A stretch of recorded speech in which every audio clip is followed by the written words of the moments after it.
Bismillahirrahmanirrahim. Pesantren merupakan institusi pendidikan yang mengakar kuat dalam sejarah Islam di Nusantara. Di antara berbagai pesantren yang tersebar di Indonesia, pesantren yang berafiliasi dengan Nahdlatul Ulama atau NU yang jumlah santrinya ribuan justru yang paling sering menjadi sasaran serangan. Bukan pesantren lain yang jumlah santrinya hanya puluhan. Serangan ini tidak hanya berupa kritik biasa, tetapi memuat agenda delegitimasi.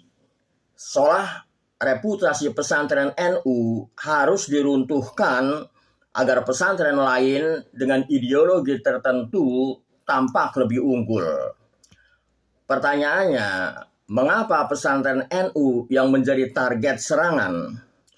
Seorang filsuf pernah mengingatkan, where the will to power is lacking, the will to dominate emerged. Ketika kehendak untuk berdaya tidak ada, muncullah kehendak untuk mendominasi. Ketika tidak memiliki basis keilmuan yang kuat, sebagian kelompok memilih jalan pintas, mengecilkan cahaya pesantren NU agar lentera mereka sendiri tampak terang. Ini merupakan upaya memenangkan opini publik dengan menghancurkan reputasi lawan, bukan dengan memperkuat argumen sendiri. Maka muncul strategi promosi yang tidak etis, mendongkrak diri dengan menjatuhkan yang lain.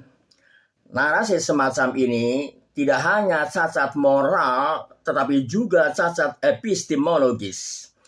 John Stuart Mill menegaskan, he who knows only his own sides of the case knows little of that. Siapa yang hanya mengetahui sisi argumennya sendiri, sesungguhnya ia pun tidak benar-benar mengetahui sisi itu.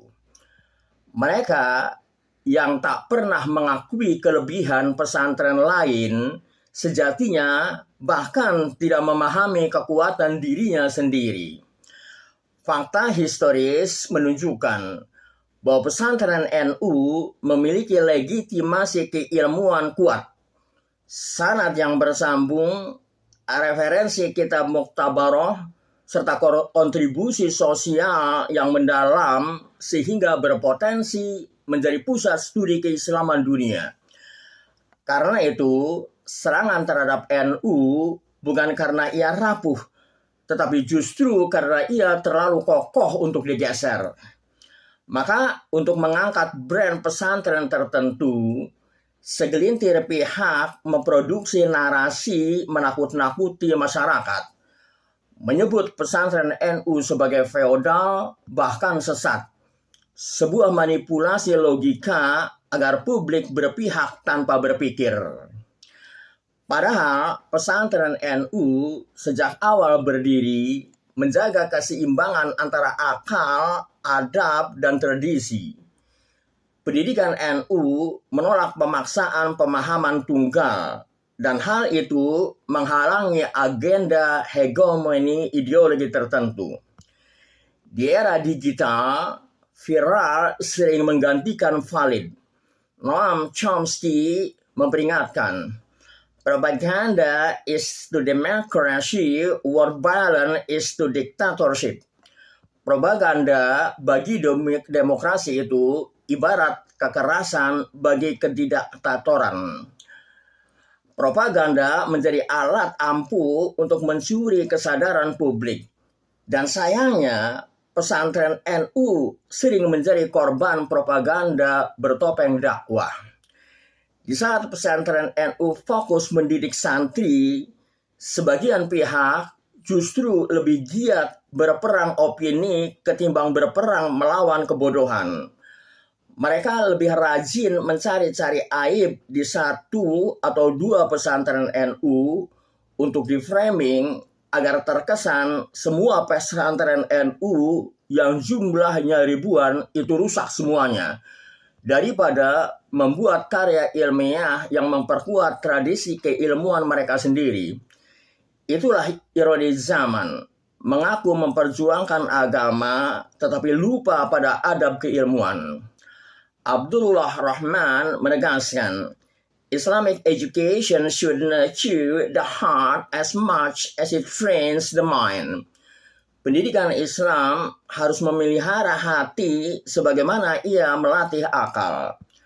Pesantren NU mempraktekkan ini dalam keseharian, bukan hanya sebagai retorika.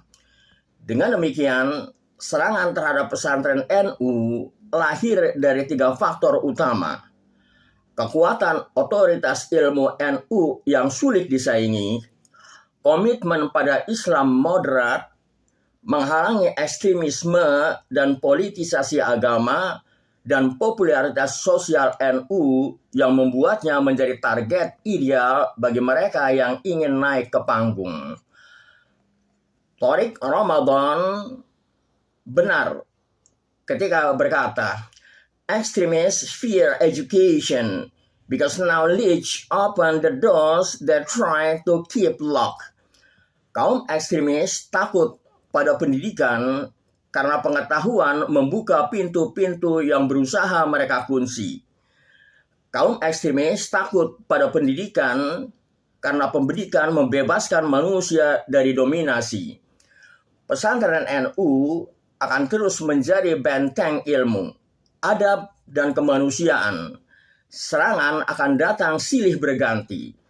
Tetapi igawan kebencian tidak mampu memadamkan cahaya ilmu yang lurus. Sebagaimana pepatah ulama, al-ilmu nurun. Ilmu adalah cahaya, dan cahaya tak pernah meminta izin untuk terus bersinar. Wallahu a'lam bishawab.